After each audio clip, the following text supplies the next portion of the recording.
주님의 이름으로 기도드리옵나이다. 아멘. 오늘 함께 보실 말씀은 요나서 1장 4절에서 6절까지의 말씀입니다. 요나서 1장 4절에서 6절까지의 말씀입니다. 세 절의 말씀이므로 우리 다 같이 한 목소리로 합독하시겠습니다. 여호와께서 큰 바람을 바다 위에 내리심에 바다 가운데 큰 폭풍이 일어나 배가 거의 깨지게 된지라. 사공들이 두려워하여 각각 자기의 신을 부르고 또 배를 가볍게 하려고 그 가운데 물건들을 바다에 던지니라. 그러나 요나는 배 밑층에 내려가서 누워 깊이 잠이 든지라. 선장이 그에게 가서 이르되 자는 자여 어찌함이냐. 일어나서 내 하나님께 구하라. 혹시 하나님이 우리를 생각하사 망하지 아니하게 하시리라 하니라. 아멘. 샬롬. 평안하시죠? 요나서는 이렇게 해야 되나요? 샬롬. 요나서는 여러 신학자들이 입을 모아 말하기를 다 합해서 겨우 48절밖에 되지 않는 이 짧은 분량이지만 이 무수히 많은 이 신학적 주제들이 내포되어 있다라고 말합니다. 정말 맞는 말인데요. 오늘 본문만 해도 찾아오시는 하나님, 편재하시는 하나님, 진노하시는 하나님, 용서하시는 하나님, 영적 침체, 이방인 전도, 대속 등등 정말 많습니다. 그런데 오늘은 어떤 주제로 우리 귀하신 성도님들과 함께 이 하나님의 말씀을 나눌까 여러 날 고민하다가 오늘 본문을 보니까 요나가 하나님에 대하여 크게 오해한 이 두 가지 사실이 발견되더라고요. 놓치고 싶지 않은 자잘한 주제들은 이 본문을 설교를 풀어나가면서 잠시 동안이라도 살피도록 하고요. 오늘은 이 두 가지, 이 요나가 하나님에 대하여 크게 오해한 이 두 가지 사실을 이 메인 아이디어로 잡고 설교를 진행해 보도록 하겠습니다. 잠깐 어떤 내용인지 살짝 맛보고 본문을 풀어나가면서 구체적으로 살피도록 하겠습니다. 하나는요, 요나가 하나님의 편재성에 대해서 오해하고 있더라고요. 하나님의 편재성, 편재하심. 하나님의 편재성에서 편재성이 무엇입니까? 편, 두루 편, 재, 있을 재, 어디에나 두루 존재한다라는 뜻입니다. 누가요? 하나님이요. 하나님이 한 곳에만 국한되지 아니하시고 세계 모든 열방 가운데에 하나님이 존재하신다. 우리는 이를 일컬어서 무소부재하신 하나님, 편재하시는 하나님이라고 부르는 것입니다. 근데 요나가 이 사실에 대해서 전혀 감을 잡지 못하고 있더라고요. 그리고 두 번째는 요나가 하나님의 신실하심에 대해서 잘 모르고 있더라고요. 신실이 무엇입니까? 사람에게 사용하면 언행이 가급적 일치하고 진심으로 성실한 사람을 의미합니다. 하나님께 사용하면 말씀하신 것을 기필코 이루시며 약속을 결코 어기지 아니하시는 분이시다라는 의미입니다. 즉 우리 하나님은 한 번 말씀하실 때 허투루 말씀하시는 법이 없고 한 번 말씀하시면 무슨 일이 있어도 그 일은 반드시 이루어지는 것입니다. 왜냐하면 그 일에 우리 하나님이 직접 간섭하시고 개입하시고 이끌어 가시기 때문에 그 일은 무슨 일이 있어도 기어이 성취되고야 마는 것입니다. 그래서 제가 정말 좋아하는 이 신학적 표현이 선포하신 즉 이루신다. 선포하신 즉 이루신다. 이 표현은요, 하나님 편에서는 이 말씀하신 것과 이 행하시는 것 사이에 간극이 없다라는 것입니다. 사람은 말과 행동이 다를 수 있지만 하나님께는 말씀이 곧 행동이며 선포가 곧 성취라는 것입니다. 무슨 말씀입니까? 빛이 있으라 하면 빛이 있는 거예요. 걸으라 하면 걷게 되는 것입니다. 저리로 건너가라 하면 건너가게 되는 것이고요. 열리라 하면 열리는 것이고 되리라 하면 그렇게 되리라 되시는 것입니다. 즉 우리 하나님은 한번 말씀하시면 반드시 이루시는 하나님이신 줄 믿습니다. 한번 약속하시면 반드시 성취하시는 하나님이신 줄 믿습니다. 아무쪼록 오늘 요나가 놓쳤던 이 하나님의 신실하심과 이 하나님의 편재하심, 이 무소부재하심을 끝까지 확신하셔서 우리 삶 가운데 찾아오는 모든 어려움과 괴로움과 낙심거리들을 말씀으로 이겨내시는 그런 복된 저와 여러분 되어지시기를 우리 주 예수 그리스도의 이름으로 축원합니다. 우리는 지난번 설교를 통해서 이 1절과 이 주로 3절까지의 이 말씀을 가지고 우리의 사명을 점검해 보는 시간을 가졌었습니다. 2절 말씀에 너는 일어나 저 큰 성읍 니느웨로 가서 그것을 향하여 외치라 그 악독이 내 앞에 상달되었음이니라 라는 이 선포하신 즉 이루시는 하나님의 명령을 받은 요나가 동쪽 니느웨로 가야 하는데 어디로 갔지요? 불순종해서 반대편인 이 서쪽 다시스로 도망하였습니다. 그래서 우리 하나님 어떻게 하셨죠? 쫓아가셨습니다. 따라가셨어요. 요나는 도망쳤지만 하나님은 그를 보내줄 마음이 없으셨습니다. 근데 우리 하나님이 어떤 모습으로 이 요나에게 임재하시냐면 역사하시느냐면 이 4절 말씀을 우리 한번 다 같이 읽어보시겠습니다. 오늘 본문인데요. 여호와께서 시작 여호와께서 큰 바람을 바다 위에 내리심에 바다 가운데에 큰 폭풍이 일어나 배가 거의 깨지게 된지라. 여기 내리심에라고 번역한 이 히브리어 원어 이 툴은요, 이 내팽겨치다, 뭐 던지다, 발출하다라는 뜻을 가지고 있는데요.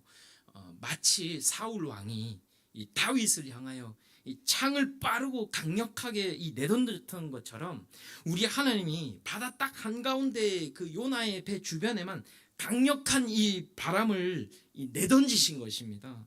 얼마나 강력하게 임했을까요? 이 역사적으로 이 요나 시대는 이 페니키아인들의 이 해상 무역이 전성기였던 이 때였다고 합니다. 그래서 이 배도 우리의 이 생각 이상으로 상상 이상으로 이 적재 용량이라든지 이 선원들도 이 적지 않게 탑승했다고 합니다. 이 당연한 것이 이 요바에서 출발해서 오늘날 그 스페인까지 이 지중해를 이 건너려면 어떠해야 했겠습니까? 그 거리가 자그마치 4,000, 5,000km에 육박하고 이 항해도 이 그냥 단순하게 며칠이 아니라 이 수개월이 걸리는 이 대항해였기 때문에 이동하면서 선원들이 먹을 음식도 이 필요하고 요나가 그 갑판 밑에 하부선실에서 이 잠을 잤다고 하지 않습니까? 그러니까 선원 모두가 생활하는 장소가 다 이렇게 포함되어 해야 됐기 때문에 아주 이 큰 배임을 우리는 자연히 알 수 있습니다. 게다가 그 당시에 이 해상 무역 이 품목을 살펴보면 뭐 금속, 뭐 곡물, 뭐 목재, 뭐 비단, 뭐 이런 매우 귀하고 이 값비싼 물품이었다고 합니다. 하지만 이 해상 무역이 아니면 이 귀하고 귀한 물건들을 이 실어서 나눌 방법이 없기 때문에 이 큰 돈 벌려면 아무리 바다가 흉흉하고 거세도 바다를 이용할 수밖에 없었던 것입니다.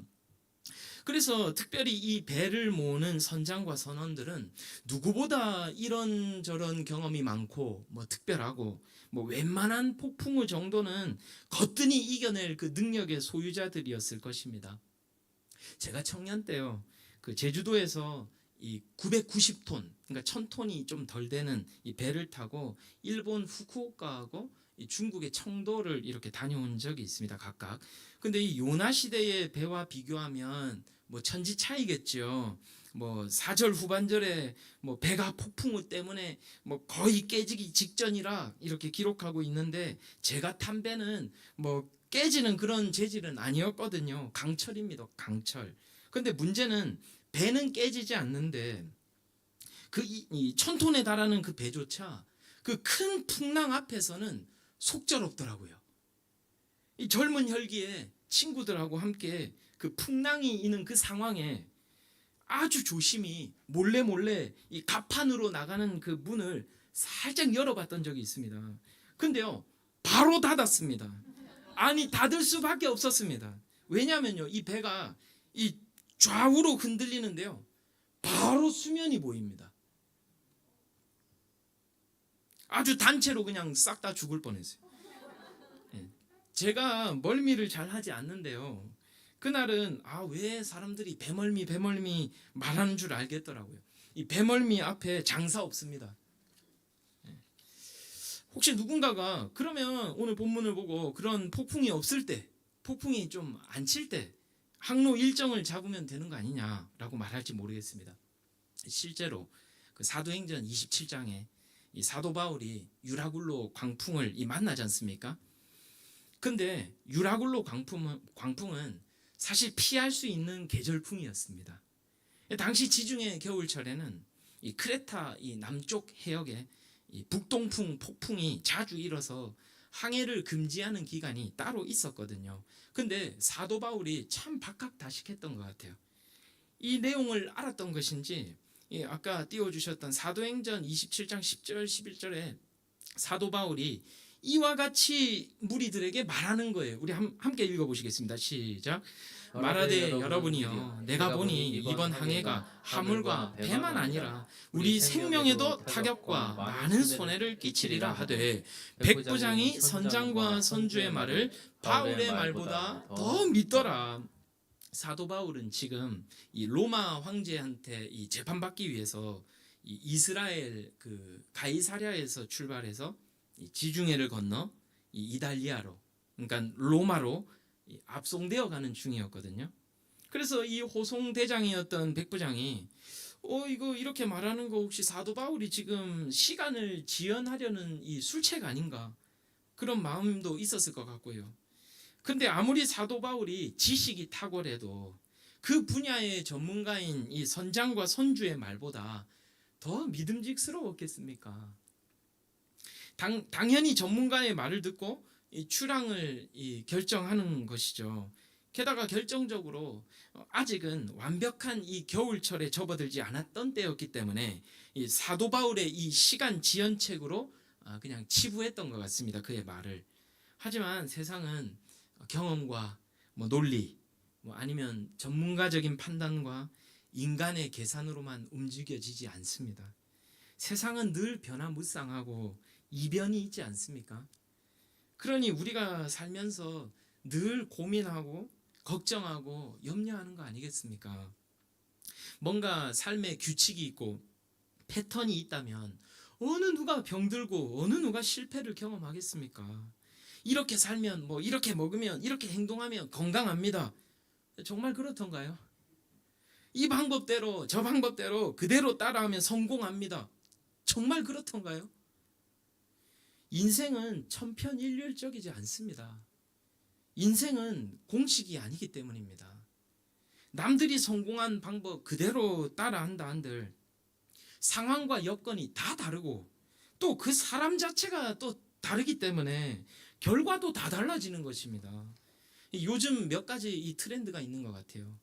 성공의 10가지 법칙, 상처받지 않는 법 몇 가지, 아니면 행복해지는 습관, 부자가 되는 루틴, 이런 방법론들이 넘쳐 흐릅니다. 물론 도움이 되는 부분도 있겠죠. 하지만 그 모든 법칙이 모든 사람에게 똑같이 작동하지는 않습니다. 누군가는 그 길에서 웃을 수 있겠지만 누군가는 눈물을 흘리는 것입니다. 그 이유는 인생은 공식이 아니라 우리 주 하나님의 손에 달려 있기 때문입니다. 사람은 자신의 그 지혜로 인생을 설계하지만 결국 그 길을 인도하시는 분은 우리 하나님이십니다. 솔로몬의 말처럼 잠언 16장 9절 말씀에는요, 사람이 마음으로 자기의 길을 계획할지라도 그 걸음을 인도하시는 이는 누구시라고요? 여호와시니라, 이렇게 말씀하셨습니다. 그러니 사랑하는 성도 여러분, 우리는 어떤 문제 앞에서 인생을 계산하려 들기보다는 하나님께 전적으로 맡기고 순종하는 법을 배워야 하는 것입니다. 지식보다는 믿음이, 방법보다는 순종이 우리 각자의 인생의 배를 가장 안전한 항구로 인도해 주실 줄 믿습니다. 이런 믿음을 가진 사람에게는 어떤 시련과 고난이 찾아와도 하나님을 붙들 수 있는 거예요. 그리고 내가 하나님을 붙든 것 같았는데 내가 아니라 하나님이 나를 붙들고 계셨구나. 이 붙드시는 그 하나님의 손이 보이기 시작하고 마음에 큰 평안과 기쁨이 나를 압도하며 나아가 눈앞의 고난을 거뜬히 이길 수 있게 되더라는 것입니다. 하지만 하나님을 알지 못하는 사람은 이 유라굴로의 그 광풍을 만난 사람들처럼 이 구원의 여망을 다 잃어버리게 되는 것이고 삶을 비관하고 자책하며 매일매일을 극심한 고통과 괴로움 속에 허송세월하게 되는 것입니다. 아니면 이 붙들어야 할 하나님이 이 계시다라는 사실을 모르니 이 내가 만들어낸 이 온갖 것의 그 이상한 신들을 하나님이라고 생각하고 숭배하는 비극이 생겨버리는 것입니다. 오늘 본문 말씀 5절 말씀을 좀 보십시오. 이 큰 풍랑이 일자 삶에 그러니까 고난이 닥치자 이 인간 군상의 세 가지의 모습이 드러나고 있습니다. 이는 신자와 비신자를 막론하고 이 인간의 삶에 고난이 찾아왔을 때 드러나는 이 사람들의 모습입니다. 함께 5절 말씀 읽어보겠습니다. 시작. 서공들이 두려워하여 각각 자기의 신을 부르고 또 배를 가볍게 하려고 그 가운데 물건들을 바다에 던지니라. 그러나 요나는 배 밑층에 내려가서 누워 깊이 잠이 든지라. 그러니까 고난이 찾아왔을 때 보여주는 그 사람들의 모습, 첫 번째로는요, 선원들이 보여준 모습인데 내가 알고 있는 상식과 가치관대로 행동한다는 것입니다. 그렇습니다. 지금 배 안에 물이 들이닥치고 있습니다. 어찌됐든 이 배를 가볍게 만들어야 내가 사는 겁니다. 그래서 어떻게 합니까? 버립니다. 아무리 금이 중요하고 비단이 중요하고 목재가 중요해도 이거 다 바다에 버리지 않으면 지금 내가 죽는 거예요. 그렇다면 우리는 이러한 모습에서 무엇을 깨달아야 합니까? 생명보다 더 귀한 것은 없다라는 사실을 깨달아야 합니다. 그동안 선원들은 삶에 돈이 중요하니까 필요하니까 열심히 일을 해왔습니다. 마땅한 것이고 잘한 것입니다. 하지만 어느 누구도 돈이냐 생명이냐 직장이냐 생명이냐 이 앞에서는 일말의 가치도 없는 것입니다. 무조건 내가 먼저 살고 봐야지 지금 내 생명이 죽을 수 있는데 끝까지 2순위 붙잡고 3순위 붙들면서 살아갈 수 없는 겁니다. 집에 불이 나면 내가 내 자신이 가장 소중히 여기고 있는 것이 무엇인지 알 수 있다고 해요? 지금 방에 자식이 손주가 아무것도 모르고 자고 있는데 혹시 강도가 들어서 훔쳐갈까 무서워 꽁꽁 숨겨두었던 결혼 반지 폐물들을 먼저 챙기겠습니까? 자식이 방에 있는데 당연히 그럴 일이 없습니다. 근데 우리는 평상시에 어떻게 살아갑니까? 아직 불이 나지 않았으니까 더 중요한 것들을 등한히 여기면서 살아갑니다. 아직 불이 나지 않았으니까 불 나면 그때 생각하고 덜 중요한 것들을 훨씬 높은 그 우선순위에 두고 살아간다는 것입니다. 마치 생명보다 진리보다 더 귀한 것이 있는 사람들처럼 살아간다는 것입니다. 말은 생명이 중요하고 말은 예수가 누구보다 소중하다 말하지만 말과 행동은 완전 딴판인 것입니다. 워커홀릭에 빠져서 자기의 수명과 이 일을 맞바꾸어 살아갑니다. 자기의 수명만이 아닙니다. 워커홀릭에 빠져서 주님과 일을 맞바꾸어 살아갑니다. 삶에서 직장에서 우리 예수님은 아주 후순위로 밀려난 지 오래입니다. 그런가 하면 우리 아이의 생명과 영혼이 소중하다는 것을 알면서도 그 아이를 대할 때마다 마치 공부가 성적이 학원이 더욱 중요한 것처럼 보여주며 살아갑니다. 마치 어리면 무조건 오래 살기라도 하는 것처럼 얘야 지금은 네 눈앞에 중요한 것을 먼저 붙들자. 교회는 나중에 열심히 다니고 교회 봉사 나중에 열심히 해라. 시간 정말 많더라 말하는데 정말 중요한 것이 무엇입니까? 혹시 나이가 어리면 무조건 부모님보다 오래 사는 거 맞습니까? 후진하는 덤프트럭에 깔려 목숨을 잃는 초등학생들, 타국에 돈을 벌러 떠나 목숨을 잃어가는 청년들, 오는 것에는 순서가 있는지 몰라도 가는 것에는 순서가 없다라는 사실을 우리는 기억해야 할 것입니다. 그런가 하면 한국교회 대부분의 성도님들이 주님의 일이, 교회의 일이 더욱 중요하다라고 말은 하지만 적지 않은 성도님들이 교회 행사에는 뒷전입니다. 교회 청소에는 뒷전입니다. 교회가 무엇 하자고 하면 저는 바빠서, 저는 그날 집안에 무슨 일이 있어서, 차마 이 말만은 안 하셨으면 좋았겠는데, 저는 더 중요한 일이 있어서. 저는 가끔 이런 상상을 해보았습니다. 주님의 심판대 앞에 섰을 때, 주님, 저는 그동안 주일 예배도 꼬박꼬박 참석했고 교회 일에도 나름 최선을 다했습니다 라고 말하는데, 우리 주님께서 미안하다, 너 바로 뒷순번에 VIP인 오건사님이 계셔서 내가 지금은 좀 바쁘니까 나중에 보자. 나중에는 볼 수 있으려나 모르겠다. 이것도 하고 저것도 해야 해서 말이야. 마태복음 25장 11절 13절은 이와 같이 말씀합니다. 제가 읽겠습니다. 그 후에 남은 처녀들이 와서 이르되 주여 주여 우리에게 열어주소서. 대답하여 이르되 진실로 너희에게 이르노니 내가 너희를 알지 못하노라 하였느니라. 그런즉 깨어 있으라. 너희는 그 날과 그때를 알지 못하느니라. 늘 깨어 있는 저와 여러분 되어지시기를 우리 주 예수 그리스도의 이름으로 축원합니다. 그런가 하면 이 두 번째, 이 인간의 삶에 이 고난이 찾아왔을 때 보여주는 이 인간 군상의 모습은 각각 자기의 신을 부른다라는 것입니다. 그렇습니다. 세상 사람들은 다 각자 자기가 믿는 신이 있습니다. 신이 없다고 말하는 사람은 신이 없다는 그 사실을 믿는 사람으로서 무신론자입니다. 무신교도인 것입니다. 즉 이 세상 사람들은 단 한 사람도 빠짐없이 자기가 믿는 신, 내가 믿는 신이 있다는 사실입니다. 보십시오. 선장도 오늘 본문 6절에 뭐라고 말합니까? 이르되 자는 자여 어찌함이냐, 일어나서 누구에게요? 네 하나님께 구하라. 혹시 하나님이 우리를 생각하사 망하지 아니하게 하시리라 하니라. 그런데 지금 선장은요, 우리가 믿는 여호와 하나님을 뜻하는 것이 아닙니다.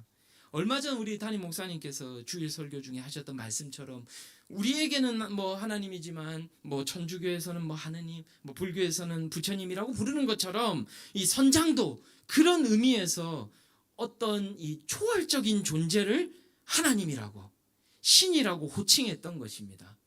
요나에게 선장이 네가 믿는 신이 무엇인지는 모르겠다만 네가 믿는 신에게 기도하라는 것입니다. 혹시 네가 믿는 신이 우리를 도와주실지 어찌 알겠느냐 말하는 거예요. 근데 참 신기한 것은 우리 하나님은 이 믿지 않는 사람들의 입술을 통하여도 이 하나님의 그 음성과 뜻을 전달한다라는 사실입니다. 그리고 성경을 보아도 이 믿지 않는 사람들의 그 입술을 통해서 이 진리가 선포되는 이 모습을 보게 됩니다. 이 빌라도의 경우에는 분명히 이 예수님을 조롱하려는 그 의도로 유대인의 왕이라는 이 팻말을 십자가 위에 달았지만 그 말은 곧 진리 아니었겠습니까? 이와 같이 이 빌라도의 그 조롱을 통하여 온 천하에 우리 주님의 왕되심을 드러내기도 하였습니다. 그런가 하면 자세히 살필 수는 없지만 요한복음 이 11장 49절 그 이하의 말씀에 예수님 당시에 그 대제사장이었던 그 가야바의 입술을 통해서도 의도치 않게 우리 주님의 그 십자가 대속의 진리가 선포되기도 하였습니다. 오늘 본문도 마찬가지입니다. 이 선장의 입술을 통해 우리 주님의 뜻을 전달하고 있는 겁니다. 너는 왜 지금 이 상황에 잠이 든 것이냐? 내가 수행하라고 했던 그 명령이 그토록 부당하게 느껴졌더냐? 그래서 내가 지금 이렇게 너를 찾아와 이 폭풍은 나 여호와가 아니면 절대 일어날 수 없는 폭풍을 보여주었음에도 너는 그저 누워 자고 있느냐? 일어나서 구하라, 기도하라.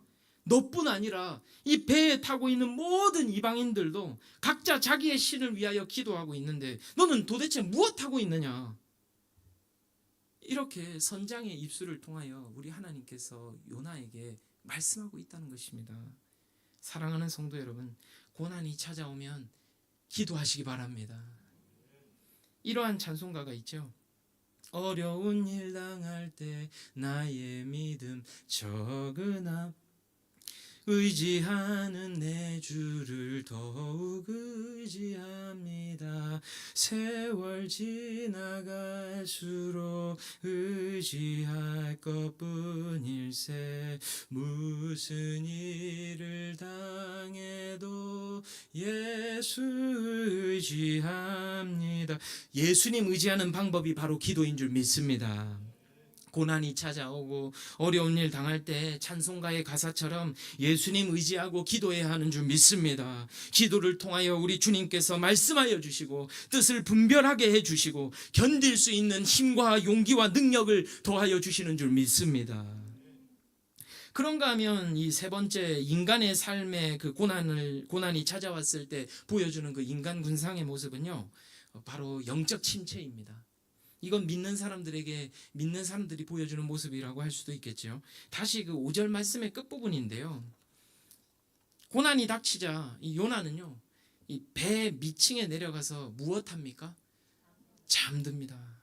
지난번 설교에서도 말씀드렸지만 성경에서는 눈이 어두워졌다라든지 아니면 시온산으로 올라갔다라든지 아니면 요바로 내려가고 배 밑창 내려가고 바다 밑으로 내려가는 것은 단순한 표현이 아니라 그 안에 영적인 의미가 담겨 있음을 말씀드렸습니다. 마찬가지로 요나가 깊이 잠들었다는 의미는요, 단순히 도둑이 업어가도 모를 정도로 깊이 잠들었다라는 의미만은 아니고요. 요나가 지금 영적으로 깊이 침체했다는 뜻입니다. 영적 감각이 아주 무뎌졌다는 뜻이에요. 그러니 보십시오. 여호와 하나님을 믿지 않는 지금 비신자들조차 지금 일어난 폭풍이 그냥 단순히 일어난 이 자연재해가 아니라 영적인 이유로 이러한 일이 벌어졌음을 직감했는데 요나만 지금 혼자 딴 세상입니다. 무감각해도 어찌 이렇게 무감각할 수 있는 것인지요. 그러고 보면요, 현재 요나의 이 영적 상태를 이 본문이 적나라하게 잘 표현한 것 같습니다. 왜냐하면 요나는 지금 하나님에 대하여 완전 잘못 알고 있거든요. 이제 본격적으로 요나가 하나님에 대하여 오해했던 두 가지를 살펴볼 건데요. 첫째는 아까 다 들으셨죠? 신실하신 하나님에 대하여 완전히 잘못 알고 있었다라는 것입니다. 니느웨로 가서 외치라라고 하나님께서 말씀하셨으면 하나님은 선포하신 즉 이루시는 분이십니다. 따라서 요나가 투덜댈 수는 있어도 믿음으로 걸어가야 하는 것입니다. 하지만 요나는 자기가 도망치면 그걸로 종결되는 줄 알았습니다. 그리고 아무리 하나님께서 바다 끝까지 쫓아오셨어도 내가 바다에 던져져 죽어버리면 아무리 하나님이라 할지라도 그걸로 종결되는 줄 알고 있는 거예요. 하지만 우리 하나님은 한번 뜻을 세우시면 반드시 이루시는 신실하신 하나님이신 줄 믿습니다. 그런가 하면 둘째, 요나는 편재하시는 하나님에 대하여 완전히 오해하고 있었습니다. 물론 이는 요나만이 아닙니다.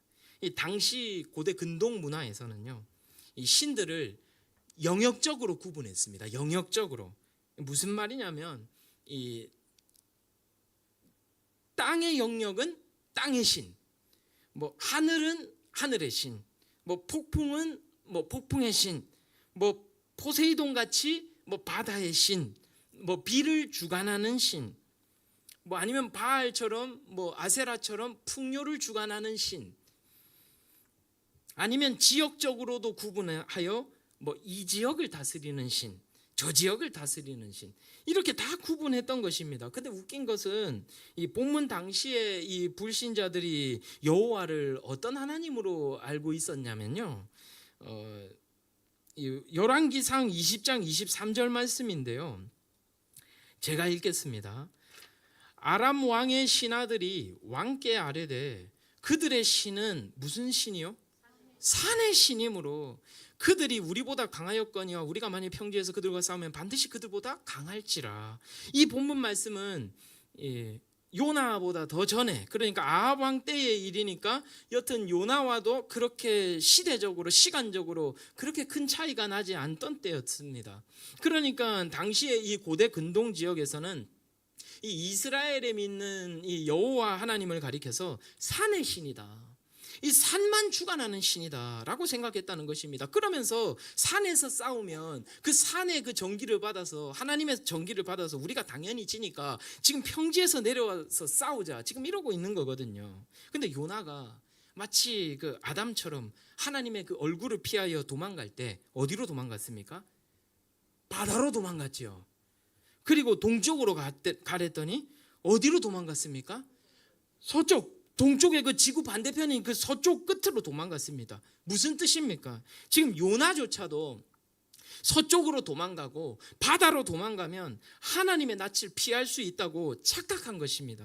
만일 요나가 현재 저와 여러분이 다 알고 있는 이 기독교적 이 기본 상식으로 하나님의 편재성에 대하여 확실하게 알고 있었다면 요나가 과연 바다로 서쪽으로 도망갔겠습니까?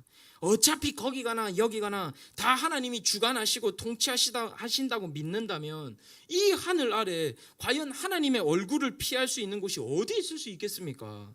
하지만 요나는 영적으로 침체하였을 뿐만 아니라 하나님에 대하여 지금 이 시대에 지금 저와 여러분만큼 환하게 그 하나님을 볼 수 없었던 시기였기 때문에 편재성에 대하여 오해했던 것 같습니다. 이는 야곱도 마찬가지였습니다.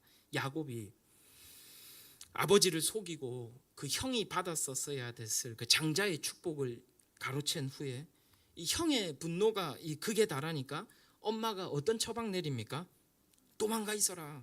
일단 네 형이 지금 극도로 흥분한 상태라, 그러다 너희가 싸워서 너도 죽고 형도 죽을까 싶어서 도저히 안 되겠구나. 너는 이 길로 속히 떠나 이 삼촌 라반의 집으로 도망해라. 근데 자기가 봐도 지금 형이 노발대발하고 있거든요. 그리고 형이 얼마나 사냥을 잘했습니까? 이 백발백중의 명사수였습니다. 그러니 이 야곱이 얼마나 더 두려웠겠느냐고요. 혹여나 자기가 도망가다가 저 멀리서 이 발견하고 이 형이 활을 쏘면 바로 명중할 텐데 안 되겠다 싶어가지고 뒤도 안 돌아보고 잠도 안 자고 빨리 도망쳤습니다. 그런데 육신을 가진 인간이 한계가 있지 어디 야곱 뜻대로 됩니까? 결국 한 사나흘쯤 이렇게 왔을까요? 지쳐서 잠이 들어버립니다. 그리고 꿈을 하나 꾸게 되죠. 땅과 그 하늘을 잇는 이 사닥다리가 보이고 그 위에는 하나님의 사자들이 오르락 내리락 하는 것이었습니다. 그리고는 하나님께서 말씀하시기를, 창세기 28장 15절입니다. 나는 여호와이니 너의 조부 아브라함의 하나님이요 이삭의 하나님이라. 내가 너와 함께 있어 내가 어디로 가든지 너를 지키며 너를 이끌어 이 땅으로 돌아오게 할지라. 내가 내게 허락한 것을 다 이루기까지 너를 떠나지 아니하리라 하신지라. 아멘. 그렇습니다. 야곱은 하나님이 자신의 하나님이 아니라 나의 할아버지 아브라함의 하나님, 나의 아버지 이삭의 하나님이신 줄 알았습니다. 그래서 내가 도망쳐 나온 그 나의 고향 그 부엘세바에만 머물러 계신 줄 알았습니다. 하지만 우리 주 하나님은 부엘세바에만 계신 것이 아니라 지금 나와 이 베델에도 함께 하시며 앞으로 내가 어디를 가든 무엇을 하든 영원토록 나와 함께 해주시며 어디에나 계시는 무소부재하신 하나님이시라는 사실입니다. 요나는 어떻습니까? 요나도 오늘 하나님이 어떠한 하나님이신지를 올바로 깨닫게 되었습니다. 오늘 읽지는 않았습니다만은 1장 그 9절에 이 요나의 고백을 한번 보십시오. 다음 설교 때 구체적으로 전후 문맥을 다시 살피겠지만 이 무소부재하신 하나님을 깨닫고 나니 그가 어떻게 고백하고 있습니까? 그가 대답하되 나는 히브리 사람이요 바다와 육지를 지으신 뭐요? 하늘의 하나님 여호와를 경외하는 자로라 하고, 우리의 하나님은 산의 신이 아니라 지역의 신이 아니라 어디에 한정된 신이 아니라 바다와 육지를 지으시고 하늘도 지으신 전능하신 하나님, 편재하신 하나님, 무소부재하시는 하나님이시로라. 사랑하는 성도 여러분, 말씀을 마치겠습니다. 우리 하나님은 저와 여러분에게도 동일한 약속을 주십니다. 우리가 어디로 가든 무엇을 하든 우리와 함께 있겠다. 그리고 하나님 앞으로 서는 그날까지 영원토록 우리를 지키시겠다고 약속하셨습니다. 한번 약속하면 반드시 이루고야 마신 하나님께서 내가 낭망의 골짜기를 걸을지라도, 내가 사망의 음침한 골짜기를 다닐지라도, 내가 실패와 고난과 어려움과 좌절의 길을 걷고 있다 할지라도 나의 영혼을 소생시키시며 주의 지팡이와 막대기가 나를 영원토록 안위해 주시는 줄 믿습니다. 그리고 염치 없지만 더욱 은혜가 되고 감사가 되고 다행스러운 것은 야곱처럼 내 잘못으로 인하여 도망가는 와중에도 요나처럼 사명을 거부하고 불신자들에게 오히려 손가락질을 받고 있는 와중에도 우리 하나님은 그 찢어지는 가슴을 부여잡으실지언정 나와 함께 해주신다라는 사실입니다. 아무쪼록 이 사랑에 감사해서, 이 은혜에 감격해서 그분을 슬프시게 하는 인생이 아니라 그분을 기쁘시게 하는 동행의 인생이 되어지시기를 우리 주 예수 그리스도의 이름으로 축원합니다.